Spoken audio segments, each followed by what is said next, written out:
Good morning, everybody. It is day 4 of the Discover God Challenge. Listen, I talked to a friend of mine yesterday, and we have people connecting all over the United States, people in Philly, D.C., people are sharing it. So I really appreciate everyone sharing the videos and accepting this challenge. It means the world to me.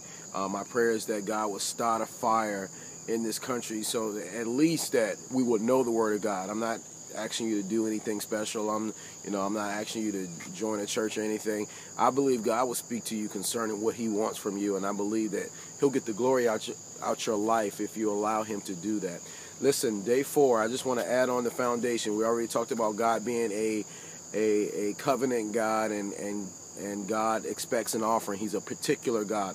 So we talked about Cain and Abel yesterday, and one sacrifice was acceptable and one offering was not acceptable. Today I want to talk about Genesis 22, and this is the story where God tempted or asked Abraham to sacrifice his son.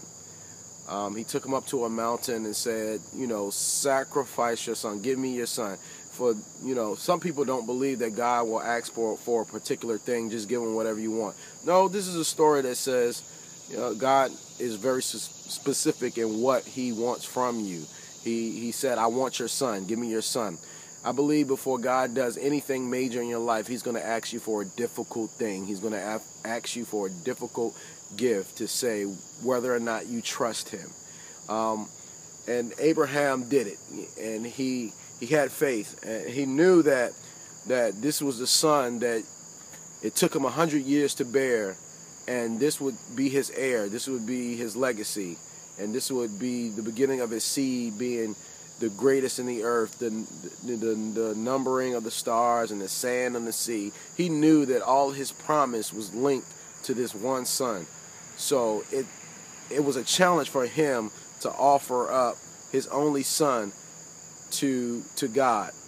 But when he went up on the mountain and he began to offer his son, God provided a ram. Many of you know the story in the bush. But his faith, that the very intent of his heart touched God in such a way that he began to reiterate the promise that he made previously. Abraham, you don't know how much this blessed God, because this really puts you in a vein with God. You cause God to move on your behalf because of your obedience. God is looking for your obedience today. God is wanting you to do what He says to do and watch Him unlock the blessings and the glory on your behalf. Listen, this is day 4. I hope this is helping you. Read Genesis chapter 22.